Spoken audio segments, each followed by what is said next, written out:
The Resident Patient.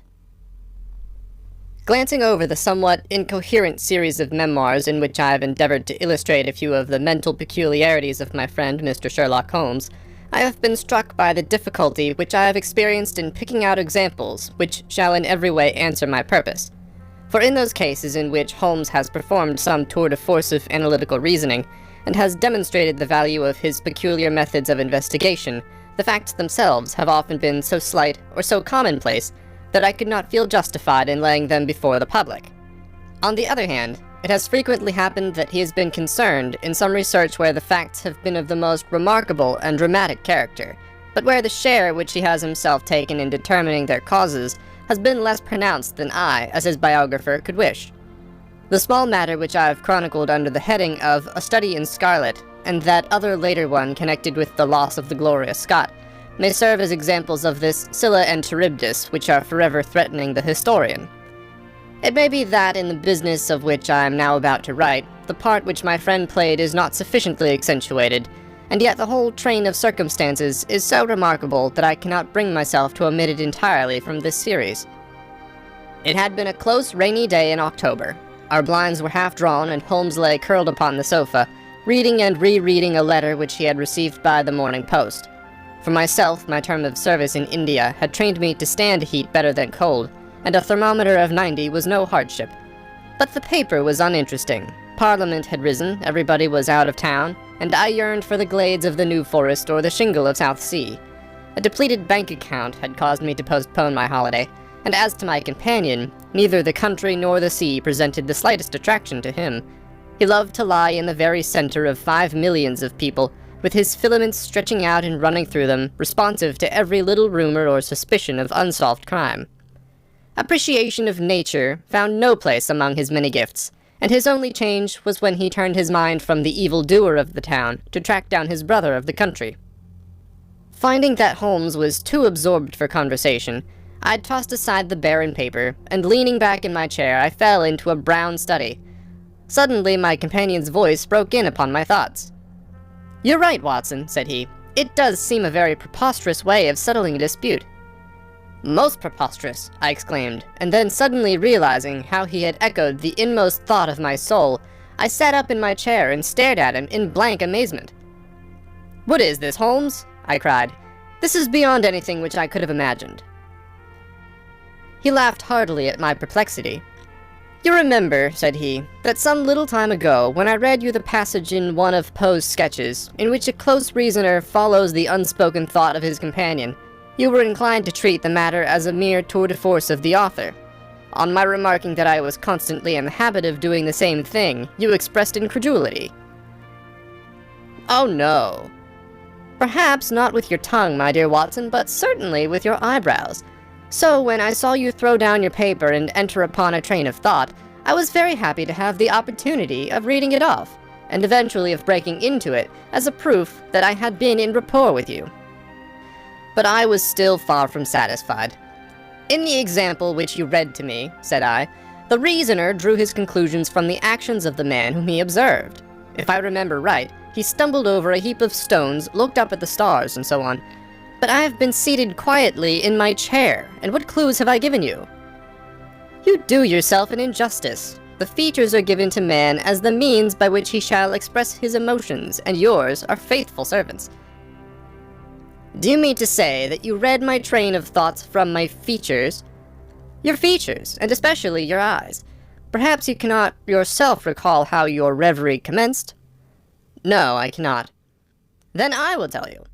After throwing down your paper, which was the action which drew my attention to you, you sat for half a minute with a vacant expression. Then your eyes fixed themselves upon your newly framed picture of General Gordon, and I saw by the alteration in your face that a train of thought had been started. But it did not lead very far. Your eyes turned across to the unframed portrait of Henry Ward Beecher, which stands upon the top of your books. You then glanced up at the wall, and of course your meaning was obvious. You were thinking that if the portrait were framed, it would just cover that bare space and correspond with Gordon's picture over there." "You've followed me wonderfully," I exclaimed. "So far, I could hardly have gone astray. But now your thoughts went back to Beecher, and you looked hard across as if you were studying the character in his features. Then your eyes ceased to pucker, but you continued to look across, and your face was thoughtful. You were recalling the incidents of Beecher's career.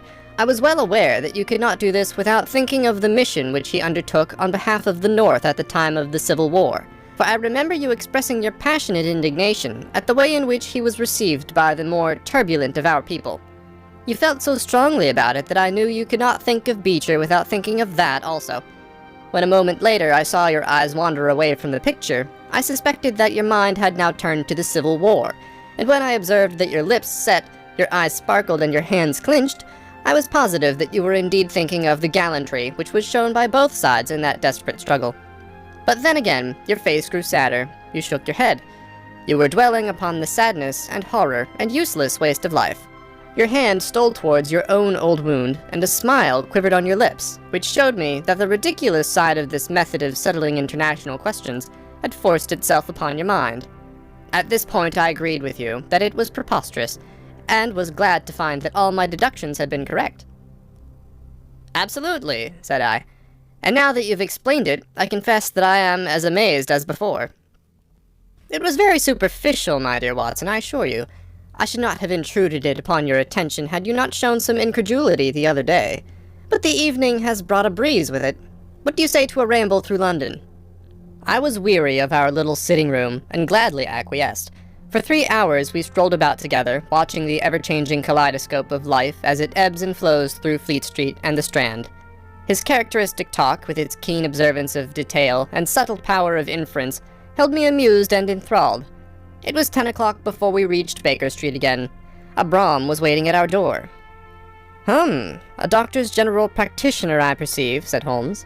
"Not being long in practice, but has had a good deal to do. Come to consult us, I fancy. Lucky we come back." I was sufficiently conversant with Holmes' methods to be able to follow his reasoning, and to see that the nature and state of the various medical instruments in the wicker basket, which hung in the lamplight inside the brougham, has given him the data for his swift deduction. The light in our window above showed that this late visitor was indeed intended for us. With some curiosity as to what could have sent a brother medico to us at such an hour, I followed Holmes into our sanctum. A pale, taper-faced man with sandy whiskers rose up from a chair by the fire as we entered. His age may not have been more than 3 or 34, but his haggard expression and unhealthy hue told of a life which had sapped his strength and robbed him of his youth. His manner was nervous and shy, like that of a sensitive gentleman, and the thin white hand which he laid on the mantelpiece as he rose was that of an artist rather than of a surgeon. His dress was quiet and somber, a black frock coat, dark trousers, and a touch of color about his necktie. "Good evening, Doctor," said Holmes cheerily. "I'm glad to see that you have only been waiting a very few minutes. You spoke to my coachman, then?" "No, it was the candle on the side table that told me. Pray, resume your seat, and let me know how I can serve you." "My name is Dr. Percy Trevelyan," said our visitor, "and I live at 403 Brook Street." "Are you not the author of a monograph upon obscure nervous lesions?" I asked. His pale cheeks flushed with pleasure at hearing that his work was known to me. "I so seldom hear of the work that I thought it was quite dead," said he. "My publishers gave me a most discouraging account of its sale. You are yourself, I presume, a medical man?" "A retired army surgeon." "My own hobby has always been nervous disease. I should wish to make it an absolute specialty, but of course a man must take what he can get at first. This, however, is beside the question, Mr. Sherlock Holmes, and I quite appreciate how valuable your time is. The fact is that a very singular train of events has occurred recently at my house in Brook Street, and tonight they came to such a head that I felt it was quite impossible for me to wait another hour before asking for your advice and assistance." Sherlock Holmes sat down and lit his pipe. "You're very welcome to both," said he. "Pray, let me have a detailed account of what the circumstances are which have disturbed you." "1 or 2 of them are so trivial," said Dr. Trevelyan, "that really I am almost ashamed to mention them. But the matter is so inexplicable, and the recent turn which it has taken is so elaborate, that I shall lay it all before you, and you shall judge what is essential and what is not. I am compelled, to begin with, to say something of my own college career. I'm a London University man, you know, and I am sure that you will not think that I am unduly singing my own praises if I say that my student career was considered by my professors to be a very promising one. After I had graduated, I continued to devote myself to research, occupying a minor position in King's College Hospital, and I was fortunate enough to excite considerable interest by my research into the pathology of catalepsy, and finally to win the Bruce Pinkerton Prize and Medal by the monograph on nervous lesions to which your friend has just alluded. I should not get too far if I were to say that there was a general impression at that time that a distinguished career lay before me. But the one great stumbling block lay in my want of capital. As you will readily understand, a specialist who aims high is compelled to start in one of a dozen streets in the Cavendish Square quarter, all of which entail enormous rents and furnishing expenses. Besides this preliminary outlay, he must be prepared to keep himself for some years, and to hire a presentable carriage and horse.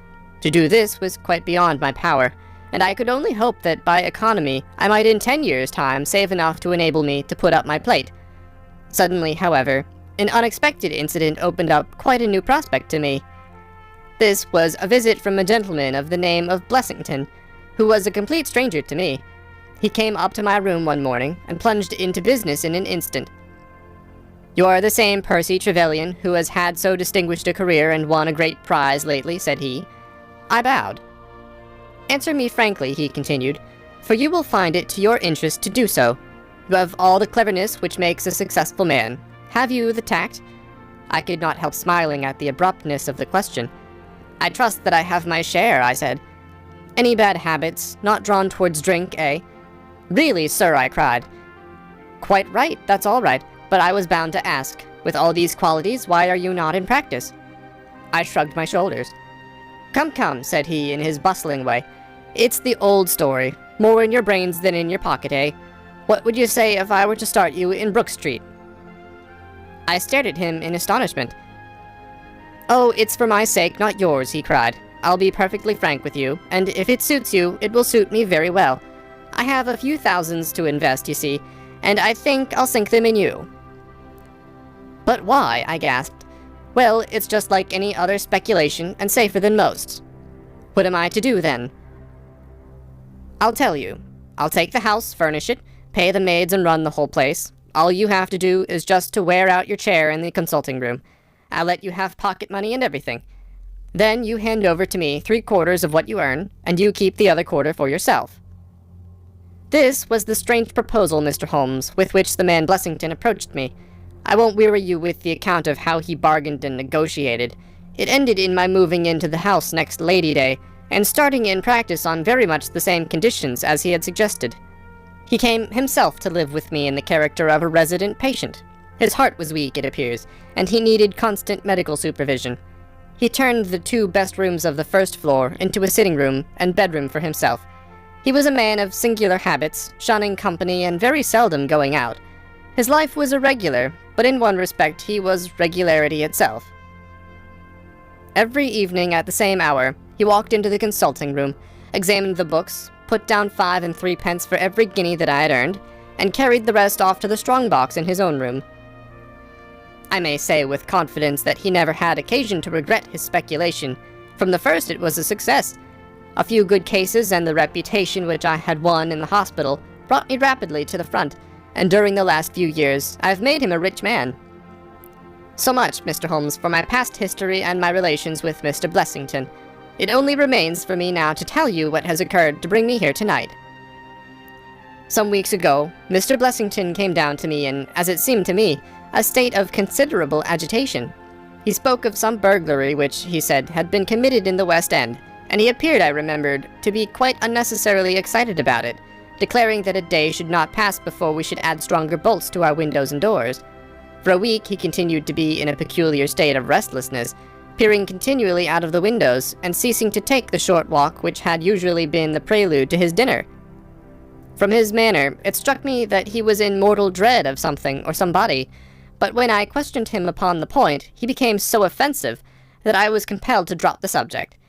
Gradually, as time passed, his fears appeared to die away, and he had renewed his former habits when a fresh event reduced him to the pitiable state of prostration in which he now lies. What happened was this. 2 days ago, I received the letter which I now read to you. Neither address nor date is attached to it. A Russian nobleman, who is now resident in England, it runs, would be glad to avail himself of the professional assistance of Dr. Percy Trevelyan. He has been for some years a victim to cataleptic attacks, on which, as is well known, Dr. Trevelyan is an authority. He proposes to call at about 6:15 tomorrow evening, if Dr. Trevelyan will make it convenient to be at home. This letter interested me deeply because the chief difficulty in the study of catalepsy is the rareness of the disease. You may believe, then, that I was in my consulting room when, at the appointed hour, the page showed in the patient. He was an elderly man, thin, demure, and commonplace, by no means the conception one forms of a Russian nobleman. I was much more struck by the appearance of his companion. This was a tall young man, surprisingly handsome, with a dark, fierce face, and the limbs and chest of a Hercules. He had his hand under the other's arm as they entered, and helped him to a chair with a tenderness which one would hardly have expected from his appearance. "You will excuse my coming in, doctor," he said to me, speaking English with a slight lisp. "This is my father, and his health is a matter of the most overwhelming importance to me." I was touched by this filial anxiety. "You would perhaps care to remain during the consultation?" said I. "Not for the world," he cried with a gesture of horror. "It is more painful to me than I can express. If I were to see my father in one of these dreadful seizures, I am convinced that I should never survive it. My own nervous system is an exceptionally sensitive one. With your permission, I will remain in the waiting room while you go into my father's case." To this, of course, I assented, and the young man withdrew. The patient and I then plunged into a discussion of his case, of which I took exhaustive notes. He was not remarkable for intelligence, and his answers were frequently obscure, which I attributed to his limited acquaintance with our language. Suddenly, however, as I sat writing, he ceased to give any answer at all to my inquiries, and on my turning towards him, I was shocked to see that he was sitting bolt upright in his chair, staring at me with a perfectly blank and rigid face. He was again in the grip of his mysterious malady. My first feeling, as I have just said, was one of pity and horror. My second, I fear, was rather one of professional satisfaction. I made notes of my patient's pulse and temperature, tested the rigidity of his muscles, and examined his reflexes. There was nothing markedly abnormal in any of these conditions, which harmonized with my former experiences. I had obtained good results in such cases by the inhalation of nitrate of amyl, and the present seemed an admirable opportunity of testing its virtues. The bottle was downstairs in my laboratory, so leaving my patient seated in his chair, I ran down to get it. There was some little delay in finding it, 5 minutes, let us say, and then I returned. Imagine my amazement to find the room empty and the patient gone. Of course, my first act was to run into the waiting room. The son had gone also. The hall door had been closed but not shut. My page, who admits patients, is a new boy and by no means quick.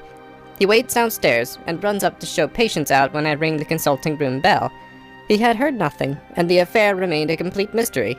Mr. Blessington came in from his walk shortly afterwards, but I did not say anything to him upon the subject, for to tell the truth, I have got in the way of late of holding as little communication with him as possible. Well, I never thought that I should see anything more of the Russian and his son, so you can imagine my amazement, when at the very same hour this evening, they both came marching into my consulting room, just as they had done before. "I feel that I owe you a great many apologies for my abrupt departure yesterday, doctor," said my patient. "I confess that I was very much surprised at it," said I. "Well, the fact is," he remarked, "that when I recover from these attacks, my mind is always very clouded as to all that has gone before. I woke up in a strange room, as it seemed to me, and made my way out into the street in a sort of dazed way when you were absent." "And I," said the son, seeing my father pass the door of the waiting room, "naturally thought that the consultation had come to an end. It was not until we had reached home that I began to realize the true state of affairs." "Well," said I, laughing, "there's no harm done except that you puzzled me terribly. So if you, sir, would kindly step into the waiting room, I shall be happy to continue our consultation, which has brought to so abrupt an ending." For half an hour or so I discussed that old gentleman's symptoms with him, and then, having prescribed for him, I saw him go off upon the arm of his son. I've told you that Mr. Blessington generally chose this hour of the day for his exercise. He came in shortly afterwards, and passed upstairs. An instant later I heard him running down, and he burst into my consulting room like a man who is mad with panic. "Who's been in my room?" he cried. "No one," said I. "It's a lie," he yelled. "Come up and look." I passed over the grossness of his language, as he seemed half out of his mind with fear. When I went upstairs with him, he pointed to several footprints upon the light carpet. "Do you mean to say those are mine?" he cried. They were certainly very much larger than any which he could have made, and were evidently quite fresh. It rained hard this afternoon, as you know, and my patients were the only people who called. It must have been the case, then, that the man in the waiting room had, for some unknown reason, while I was busy with the other, ascended to the room of my resident patient. Nothing had been touched or taken, but there were the footprints to prove that the intrusion was an undoubted fact. Mr. Blessington seemed more excited over the matter than I should have thought possible, though of course it was enough to disturb anybody's peace of mind. He actually sat crying in an armchair, and I could hardly get him to speak coherently. It was his suggestion that I should come round to you, and of course I at once saw the propriety of it, for certainly the incident is a very singular one, though he appears to completely overrate its importance.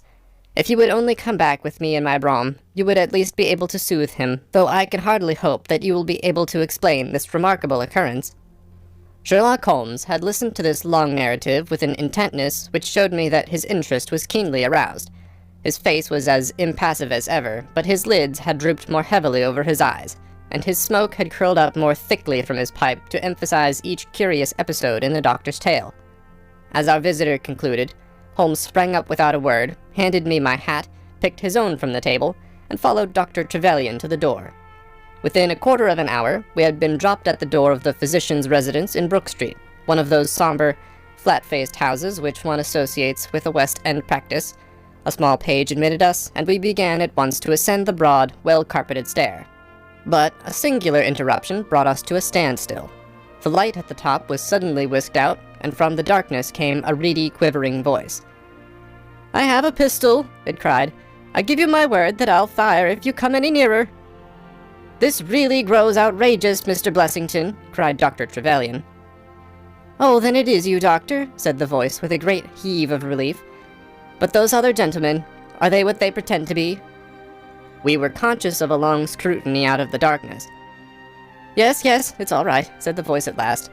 "You can come up, and I'm sorry if my precautions have annoyed you." He relit the stair gas as he spoke, and we saw before us a singular-looking man, whose appearance, as well as his voice, testified to his jangled nerves. He was very fat, but had apparently at some time been much fatter, so that the skin hung about his face in loose pouches, like the cheeks of a bloodhound. He was of a sickly color, and his thin sandy hair seemed to bristle up with the intensity of his emotion. In his hand he held a pistol, but he thrust it into his pocket as we advanced. "Good evening, Mr. Holmes," said he. "I'm sure I am very much obliged to you for coming round. No one ever needed your advice more than I do. I suppose that Dr. Trevelyan has told you of this most unwarrantable intrusion into my rooms?" "Quite so," said Holmes. "Who are these two men, Mr. Blessington, and why do they wish to molest you?" Well, said the resident patient in a nervous fashion. "Of course it is hard to say that. You can hardly expect me to answer that, Mr. Holmes." "Do you mean that you don't know?" "Come in here, if you please. Just have the kindness to step in here." They led the way into his bedroom, which was large and comfortably furnished. "You see that," he said, pointing to a big black box at the end of his bed. "I have never been a very rich man, Mr. Holmes. Never made but one investment in my life, as Dr. Trevelyan would tell you. But I don't believe in bankers. I would never trust a banker, Mr. Holmes. Between ourselves, what little I have is in that box, so you can understand what it means to me when unknown people force themselves into my rooms." Holmes looked at Blessington in his questioning way, and shook his head. "I cannot possibly advise you if you try to deceive me," said he. "But I have told you everything." Holmes turned on his heel with a gesture of disgust. "Good night, Dr. Trevelyan," said he. "And no advice for me?" cried Mr. Blessington in a breaking voice. "My advice to you, sir, is to speak the truth." A minute later, we were in the street and walking for home. We had crossed Oxford Street and were halfway down Harley Street before I could get a word from my companion. "Sorry to bring you out on such a fool's errand, Watson," he said at last. "It is an interesting case, too, at the bottom of it." "I can make little of it," I confessed. "Well, it is quite evident that there are two men, more perhaps, but at least two, who are determined for some reason to get at this fellow Blessington. I've no doubt in my mind that both on the first and on the second occasion that young man penetrated to Blessington's room, while his confederate, by an ingenious device, kept the doctor from interfering. And the catalepsy? A fraudulent imitation, Watson, though I should hardly dare to hint as much to our specialist. It is a very easy complaint to imitate. I have done it myself. And then? By the purest chance, Blessington was out on each occasion. Their reason for choosing so unusual an hour for a consultation was obviously to ensure that there should be no other patient in the waiting room. It just happened, however, that this hour coincided with Blessington's constitutional, which seems to show that they were not very well acquainted with his daily routine. Of course, if they had been merely after plunder, they would at least have made some attempt to search for it. Besides, I can read in a man's eye when it is his own skin that he is frightened for. It is inconceivable that this fellow could have made two such vindictive enemies as these appear to be, without knowing of it. I hold it, therefore, to be certain that he does know who these men are, and that for reasons of his own he suppresses it. It is just possible that tomorrow may find him in a more communicative mood. Is there not one alternative, I suggested? Grotesquely improbably, no doubt, but still just conceivable? Might the whole story of the cataleptic Russian and his son be a concoction of Dr. Trevelyan's, who has for his own purposes been in Blessington's rooms? I saw in the gaslight that Holmes wore an amused smile at this brilliant departure of mine. My dear fellow, he said, it was one of the first solutions which occurred to me, but I was soon able to corroborate the doctor's tale. This young man has left prints upon the stair carpet, which made it quite superfluous for me to ask to see those which he had made in the room. When I tell you that his shoes were square-toed instead of being pointed like Blessington's, and were quite an inch and a third longer than the doctor's, you will acknowledge that there can be no doubt as to his individuality. But we may sleep on it now, for I shall be surprised if we do not hear something further from Brook Street in the morning. Sherlock Holmes' prophecy was soon fulfilled, and in a dramatic fashion. At 7:30 next morning, in the first glimmer of daylight, I found him standing by my bedside in his dressing gown. "There's a brougham waiting for us, Watson," said he. "What's the matter, then?" "The Brook Street business." "Any fresh news?" "Tragic, but ambiguous," said he, pulling up the blind. "Look at this, a sheet from a notebook, with 'For God's sake, come at once, P.T.' scrawled upon it in pencil. Our friend the doctor was hard put to it when he wrote this. Come along, my dear fellow, for it's an urgent call." In a quarter of an hour or so, we were back at the physician's house. He came running out to meet us with a face of horror. "Oh, such a business!" he cried, with his hands to his temples. "What then?" "Blessington has committed suicide." Holmes whistled. "Yes, he hanged himself during the night." We had entered, and the doctor had preceded us into what was evidently his waiting room. "I really hardly know what I'm doing," he cried. "The police are already upstairs. It has shaken me most dreadfully." "When did you find out?" "He has a cup of tea taken to him early every morning. When the maid entered about 7, there the unfortunate fellow was hanging in the middle of the room. He had tied his cord to the hook on which the heavy lamp used to hang, and he had jumped off from the top of the very box that he showed us yesterday." Holmes stood for a moment in deep thought. "With your permission," said he at last, "I should like to go upstairs and look into the matter." We both ascended, followed by the doctor. It was a dreadful sight which met us as we entered the bedroom door. I have spoken of the impression of flabbiness which this man Blessington conveyed. As he dangled from the hook, it was exaggerated and intensified until he was scarce human in his appearance. The neck was drawn out like a plucked chicken's, making the rest of him seem the more obese and unnatural by the contrast.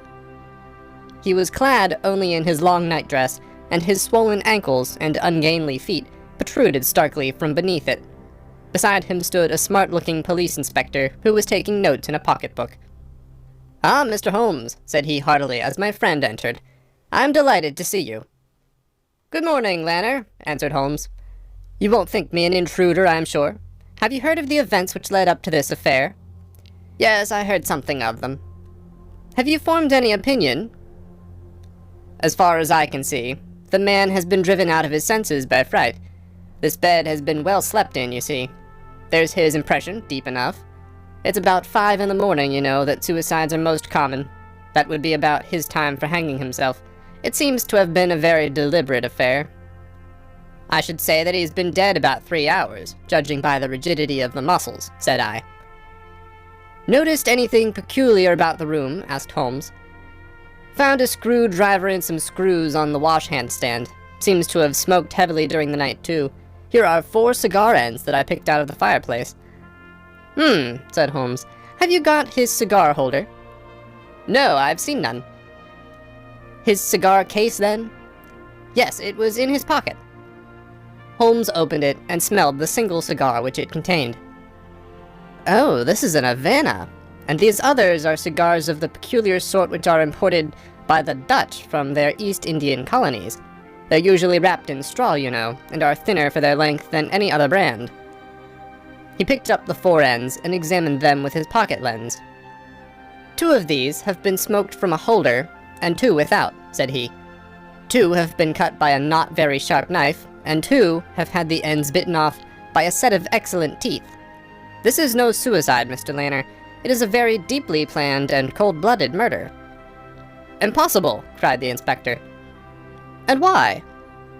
"Why should anyone murder a man in so clumsy a fashion as by hanging him? That is what we have to find out." "How could they get in?" "Through the front door." It was barred in the morning." "Then it was barred after them." "How do you know?" "I saw traces. Excuse me a moment, and I may be able to give you some further information about it." He went over to the door, and turning the lock, he examined it in his methodical way. Then he took out the key, which was on the inside, and inspected that also. The bed, the carpet, the chairs, the mantelpiece, the dead body, and the rope were each in turn examined, until at last he professed himself satisfied, and with my aid and that of the inspector, cut down the wretched object and laid it reverently under a sheet. "How about this rope?" he asked. "It is cut off this," said Dr. Trevelyan, drawing a large coil from under the bed. "He was morbidly nervous of fire, and always kept this beside him, so that he might escape by the window in case the stairs were burning." "That must have saved them trouble," said Holmes thoughtfully. "Yes, the actual facts are very plain. I shall be surprised if, by the afternoon, I cannot give you the reasons for them as well. I will take this photograph of Blessington, which I see upon the mantelpiece, as it may help me in my inquiries." "But you've told us nothing!" cried the doctor. "Oh, there can be no doubt as to the sequence of events," said Holmes. "There were 3 of them in it, the young man, the old man, and a third, to whose identity I have no clue. The first 2, I need hardly remark, are the same who masqueraded as the Russian Count and his son, so we can give a very full description of them. They were admitted by a confederate inside the house. If I might offer you a word of advice, Inspector, it would be to arrest the page, who, as I understand, has only recently come into your service, Doctor." "The young imp cannot be found," said Dr. Trevelyan. "The maid and the cook have just been searching for him." Holmes shrugged his shoulders. "He has played a not unimportant part in this drama," said he. "The 3 men having ascended the stairs, which they did on tiptoe, the elder man first, the younger man second, and the unknown man in the rear." "My dear Holmes!" I ejaculated. "Oh, there could be no question as to the superimposing of the footmarks. I had the advantage of learning which was which last night. They ascended then to Mr. Blessington's room, the door of which they found to be locked. With the help of a wire, however, they forced round the key, even without the lens, you will perceive by the scratches on this ward, where the pressure was applied. On entering the room, their first proceeding must have been to gag Mr. Blessington. He may have been asleep, or he may have been so paralyzed with terror as to have been unable to cry out. These walls are thick, and it is conceivable that his shriek, if he had time to utter one, was unheard. Having secured him, it is evident to me that a consultation of some sort was held. Probably it was something in the nature of a judicial proceeding. It must have lasted for some time, for it was then that these cigars were smoked. The older man sat in that wicker chair. It was he who used the cigar holder.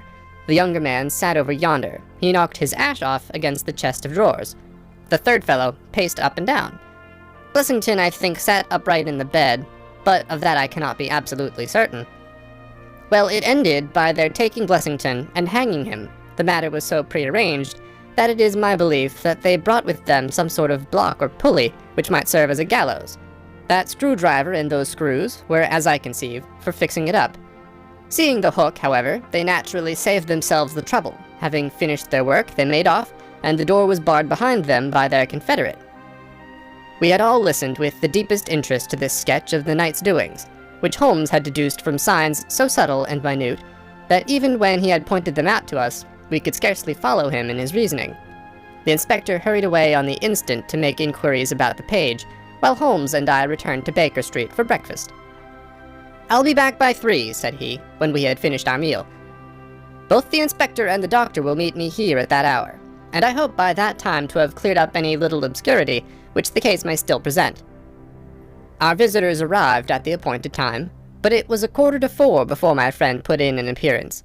From his expression as he entered, however, I could see that all had gone well with him. "Any news, Inspector?" "We've got the boy, sir." "Excellent, and I have got the men." "You've got them?" we cried, all three. "Well, at least I have got their identity. This so-called Blessington is, as I expected, well known at headquarters, and so are his assailants.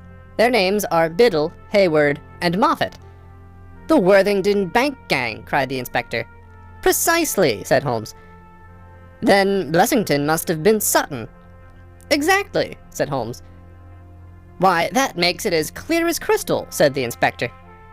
But Trevelyan and I looked at each other in bewilderment. "You must surely remember the great Worthington Bank business," said Holmes. 5 men were in it, these 4, and a 5th called Cartwright. Tobin, the caretaker, was murdered, and the thieves got away with £7,000. This was in 1875. They were all 5 arrested, but the evidence against them was by no means conclusive. This Blessington, or Sutton, who was the worst of the gang, turned informer. On his evidence, Cartwright was hanged, and the other 3 got 15 years apiece. When they got out the other day, which was some years before their full term, they set themselves, as you perceive, to hunt down the traitor and to avenge the death of their comrade upon him. Twice they tried to get at him and failed. A 3rd time, you see, it came off. Is there anything further which I can explain, Dr. Trevelyan?" "I think you've made it all remarkably clear," said the doctor. "No doubt the day on which he was perturbed was the day when he had seen of their release in the newspapers." "Quite so. His talk about a burglary was the merest blind." "But why could he not tell you this?" "Well, my dear sir, knowing the vindictive character of his old associates, he was trying to hide his own identity from everybody as long as he could. His secret was a shameful one, and he could not bring himself to divulge it. However, wretch as he was still living under the shield of British law, and I have no doubt, Inspector, that you will see that, though that shield may fail to guard, the sword of justice is still there to avenge." Such were the singular circumstances in connection with the resident patient and the Brook Street doctor. From that night nothing has been seen of the 3 murderers by the police, and it is surmised at Scotland Yard that they were among the passengers of the ill-fated steamer Nora Creina, which was lost some years ago with all hands upon the Portuguese coast, some leagues to the north of Oporto. The proceedings against the page broke down for want of evidence, and the Brook Street mystery, as it was called, has never until now been fully dealt with in any public print. End of Adventure 8, The Resident Patient.